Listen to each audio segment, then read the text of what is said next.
I still remember मैं run trophy के nets पे था, तो आशीष नेहरा भाई बॉल डाल रहे थे। पहला दिन था, पहला या दूसरा दिन, वो ऐसी बॉल डाल रहे थे कि ना हवा नहीं लग रही थी किसी को। तो उस दिन जितने भी सीनियर थे, राहुल भाई थे, विजय भाई थे, जितने भी सीनियर उस नेट में थे, वो कहते यार क्या बॉल डाल रहा है यार, इस बार इंडिया खेलेगा। First day of run trophy camp.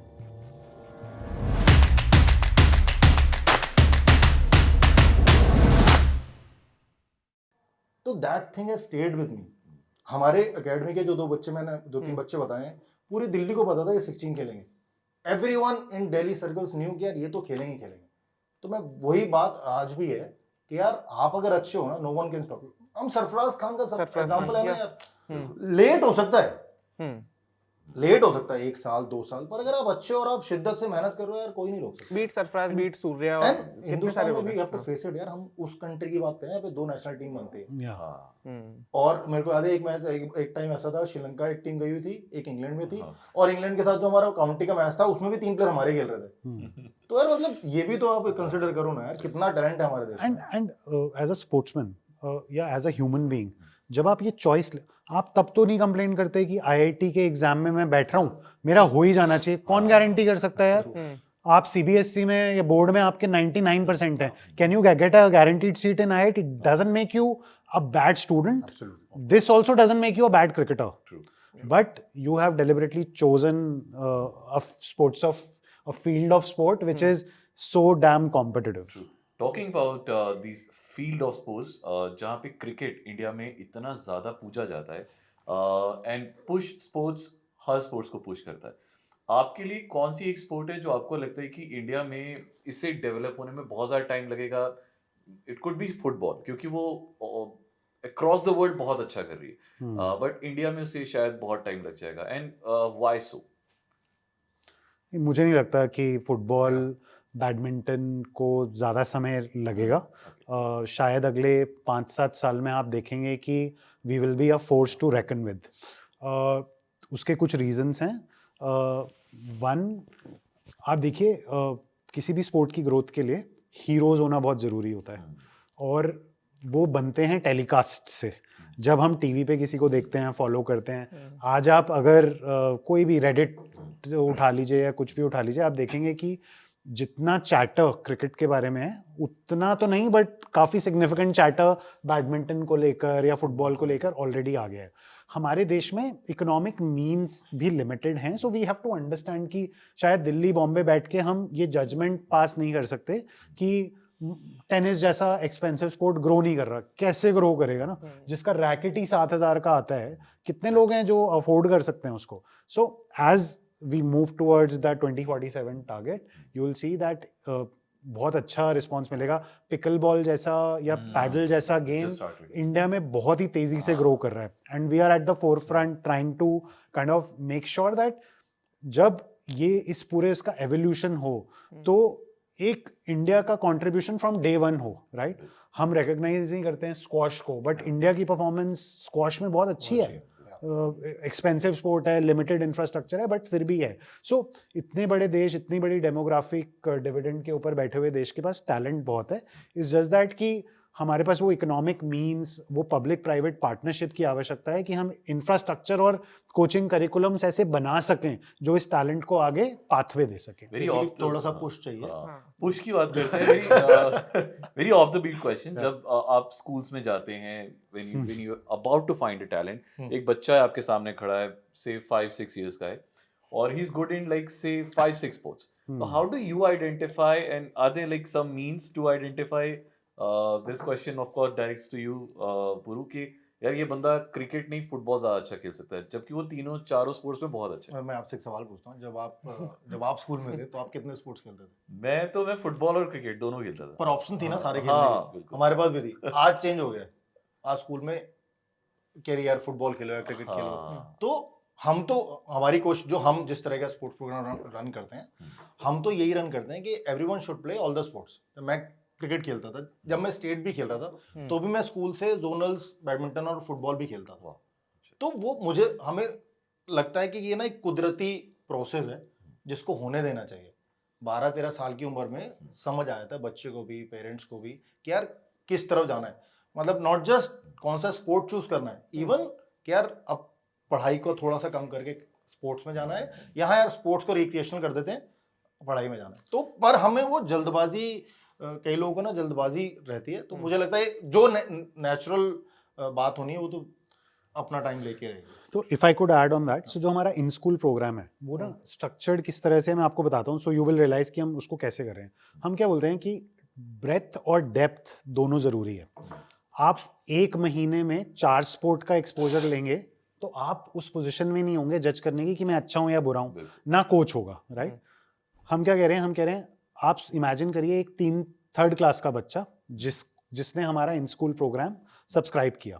हम उसे बोलते हैं बेटा पहले 6 महीने ना एक स्पोर्ट चुन लो, अगले 6 महीने आपको फिर अपॉर्चुनिटी है दूसरा स्पोर्ट चुनने की। तो 6 महीने में कोच को भी इनफ टाइम मिलता है और बच्चे को भी इनफ टाइम मिलता है टू जज whether I am good at it और नॉट। 6 महीने बाद बाय द टाइम वो बच्चा क्लास 5th 6th में है, इमेजिन उसको 6 स्पोर्ट्स का प्रोफेशनल कोचिंग का एक्सपोजर हो चुका है। कोच की असेसमेंट रिपोर्ट्स हैं रिटन, जिसमें जैसे रिपोर्ट कार्ड मिलता है स्कूल में हमारे क्वार्टर उसका, मैं बड़ा डरता था जब वो रिपोर्ट कार्ड आता था, but for the first time हम स्पोर्ट्स का रिपोर्ट कार्ड देते हैं कि पेरेंट और बच्चा रिलेट कर सके कि मेरी प्रोग्रेस कैसी हो रही है। So there is a document which you can refer to while deciding कि मेरा एक्सपीरियंस और मेरी कैपेबिलिटी क्या मैच करती है। काश ये आज से 20 साल पहले होता काश तो ये हमें मिल इस गया वक्त होता।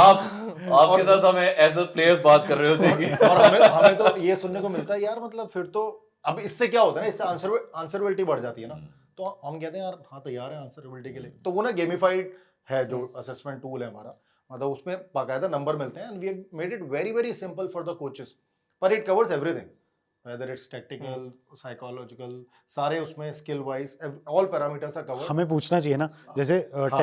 10th में साइंस में क्या पढ़ना है पता होता है ना, सिलेबस होता है, सीबीएसई भी देती है, आईसीएसई भी देती है। पूछो किसी से कि अच्छा बैडमिंटन में 9 साल के बच्चे को क्या करना चाहिए, हमने बैठ के 10 स्पोर्ट्स के ऐसे करिकुलम बनाए हैं, उनकी असेसमेंट किन पैरामीटर्स पे होनी चाहिए वो पैरामीटर्स बनाए हैं और उनको डिजिटाइज कर दिया है। मतलब और जैसे आपने 3 महीने खेला तो अगले 3 महीने का प्लान भी अपने आप उसमें आता है, कंसीडरिंग। तो अब जैसे कोचेस बेचारे थोड़े हमारे हिंदी इंग्लिश में वीक होते हैं कि स्किल बहुत अच्छा है बट लिखने में प्रॉब्लम है, तो अब हमने उसको चैट जीपीटी इंटीग्रेट कर दिया कि रिपोर्ट के बेसिस पे इंटीग्रेशन हुआ है कि रिपोर्ट पढ़ेगा चैट जीपीटी, उसको सबमिट होगा और वो एक समरी निकाल के अच्छी टॉप क्लास इंग्लिश में लिख के देगा कि पेरेंट के साथ भी वो गैप ना हो कम्युनिकेशन का। तो हम टेक्नोलॉजी भी यूज कर रहे हैं और अपना एक्सपीरियंस भी यूज भाई कर बहुत रहे हैं। आगे बढ़ चुके हैं ये लोग, और हमारे टाइम पे तो ऐसा कुछ भी नहीं था। But all I am saying is कि अगर कोई बंदा 6 स्पोर्ट्स खेल रहा है, वो अगर बाद में अपना फ्यूचर स्पोर्ट्स में परस्यू ना भी करे तो वो बेटर ह्यूमन, ठीक है, with better skills, with Fitter. Better flexibility, fitter, वो सब कुछ ही हो जाएगा। Coming back to Shark Tank, मतलब before we wrap up this episode, एक तो कोई ऐसे प्रेफर्ड शार्क्स थे आपके जो आपने सोचा कि यार जाके ना अजहर से या अमन से डील मिल जाए फिर मजा ही आ जाएगा, या फिर चलो ठीक है कोई भी दे दे हमारा काम बन जाए? पीयूष तो था, we wanted Piyush Okay. Because tech, we wanted tech plus उनका जो जिस तरह से उन्होंने अपनी कंपनी को नीचे से इतना बड़ा स्केल अप किया है, मतलब जिस जो उन्होंने काम किया वो एक बड़ा नया सा काम था। Yeah. तो हमें लगता है कि पीयूष आ जाते तो अच्छा रहता, और that's what happened. And Vinita it's like मतलब बोनस ही हो गया क्योंकि खुद भी एविड स्पोर्ट्स वुमेन है Yeah. और बहुत सपोर्ट करती हैं स्पोर्टिंग ऑर्गेनाइजेशंस को। तो बट भाई 80 करोड़ की वैल्यूएशन लेके गए थे आप, हाँ ठीक है, 20 में सेटल हो गए, हाँ, और वो ऐसे ब्लिंक ऑफ सेकंड, मतलब हमें तो टीवी पे ब्लिंक ऑफ सेकंड में ही दिखा है। अब ब्लिंक ऑफ सेकंड ही होता है वो। या बाकी आर्या बाकी लोगों को जस्टिफाई करने में दिक्कत नहीं हुई थी यार, देखो सुनो 80 लेके गए थे, 20 में सेटल हो गए हैं, बट अब इसके आगे का कुछ देख लेंगे, तो वो इसके आगे का भी अब क्या है वो भी बता देना एक बार। तो देखो एंड 20 पे सेटल होने का थॉट भी, मैं थॉट बताता हूँ आपको। देखिए हमने 4% इक्विटी दी है, ठीक है। मिशन क्या है? मिशन है हर साल 10 लाख बच्चों को ट्रेन करना। इस मिशन के आगे ना ये 4% इक्विटी कुछ भी नहीं है। अगर हमें ऐसे केपेबल लोग नहीं मिलेंगे, जो हमें ये गलतफहमी नहीं है कि हम यहाँ तक ले आए हैं और हम आगे भी ले जाएंगे, हमें गाइडेंस भी चाहिए, हमें लोगों का सपोर्ट भी चाहिए। ये एक सिविलाइजेशन जो हमारा बना हुआ है ना पिछले 100 साल से कि IIT जाना है, डॉक्टर बनना है, हम इस पूरे माइंडसेट को फाइट कर रहे हैं। तो हमें अगर हमारी कुछ पर्सनल कॉस्ट के ऊपर हमें ऐसा सपोर्ट मिलता है तो हम उसके लिए तैयार थे। That is number 1। ठीक है। नंबर 2, जो शायद शार्क टैंक में दिखा नहीं, तो the value add that both of them can bring to the table, Piyush through technology, Vinita through the marketing and the overall जो उनका स्पोर्ट्स के बारे में माइंडसेट है, हमें लगता था कि वो ज़रूरी है उसे करना। तो हम वो कॉन्फिडेंस देना चाहते हैं अपने पूरे इकोसिस्टम को कि ऑल्दो पैसा ज़रूरी है फाइनेंशियली ग्रो करने के लिए, बट बिना केपेबल लोगों के ये मिशन इतना बड़ा हो नहीं सकता। और मैं आपको आगे का स्टोरी बता रहा हूँ कि शार्क टैंक एयर होने से पहले ही हम उससे 2 से 3 गुनी वैल्यूएशन पे टर्म शीट्स ला चुके हैं। तो और अब जब एयर हो गया है तो और बेटर हो जाएगा। मतलब ये पॉडकास्ट के पैसे क्यों नहीं लिए आपने? ये बताओ मुझे, हम बुलाते बातें कर रहे हैं, इतनी ज्यादा चेक तो दे देते यार कम से कम। एक्चुअली बट कांग्रेचुलेशन सर, मतलब ये जिस मिशन के साथ आप चल रहे हो एंड जैसा वो बच्चों की लाइफ में इम्पैक्ट करने वाला है आने वाले सालों में, विच अलाइंस विद द देश का मिशन एज वेल, पीएम का मिशन एज वेल, एंड किसी की पर्सनल जर्नी में भी बहुत बड़ा सपोर्ट करेगा। आई विश मेरे टाइम पे ये चीजें होती, ठीक है। आई विश एक आध स्पोर्ट में खेल दिया होता जो आपके पापा ने आपको रोका, सेम मेरे पापा ने मुझे रोका था। नहीं, मेरे पापा मतलब वो क्या था कि मार्क्स ने मुझे रोका। पापा क्या, अच्छा मार्क्स में कभी मतलब अच्छे नहीं अलग थे। है। देखो, उनको मार्क्स ने रोका, मैं तो दिल्ली से 6 साल खेल रहा था ना। मैं 7वें साल खेला नहीं, तो 23 साल की उम्र थी, मैं नॉर्थ जोन में हाईएस्ट विकेट टेकर था। मैं तो फिर भी रुक गया, क्योंकि कोई कंधे पे हाथ रख के बताने वाला नहीं था यार भाई तू ऐसे कर ले, ये तू यहाँ पे लैग कर रहा है, तू ये कर ले, कहानी बढ़ जाएगी, और चिंता मत कर, कोई बात नहीं, घर चल जाएगा। उसके बाद क्या किया ना मैंने, उसके बाद मैंने वो छोड़ के कॉल सेंटर की नौकरी करी, 7,500 रुपए। बट एक इससे लिंक पॉइंट है जो आप समझोगे कि कॉल सेंटर जाना पड़ा। अगर यही इकोसिस्टम डेवलप्ड होता और एक कोच को कोचिंग की रिस्पेक्टेबल सैलरी होती तो पक्का कॉल सेंटर ना जाते, स्पोर्ट्स इकोसिस्टम में ही रहते। जो ये हमारा दूसरा मिशन है कि एक स्पोर्ट्स कोच की लाइफ मिजरेबल नहीं होनी चाहिए जैसे हमारे देश में है। ही और she should be able to make good money, एक रिस्पेक्टेबल लाइफ होनी चाहिए, तब जाके हमारा ये देश महाशक्ति बनेगा। मतलब कोचेस खुश होंगे तभी काम करेंगे। अच्छा एक और चीज sir, now that you have said that वो फंडिंग भी आ रही, क्रिकेट में भी आपका बड़ा कनेक्ट है, so to push this more, एक तो चलो शार्क टैंक हो गया, do you then bring in cricketers on board, या फिर जो आपके कंपटीशन है कि धवन की एकेडमी है या फिर प्रवीण कुमार की एकेडमी है, किसी की भी, bring in cricketers on board will help? हाँ, तो हम ऑलरेडी भी हम शिखर की एकेडमी रन करते हैं।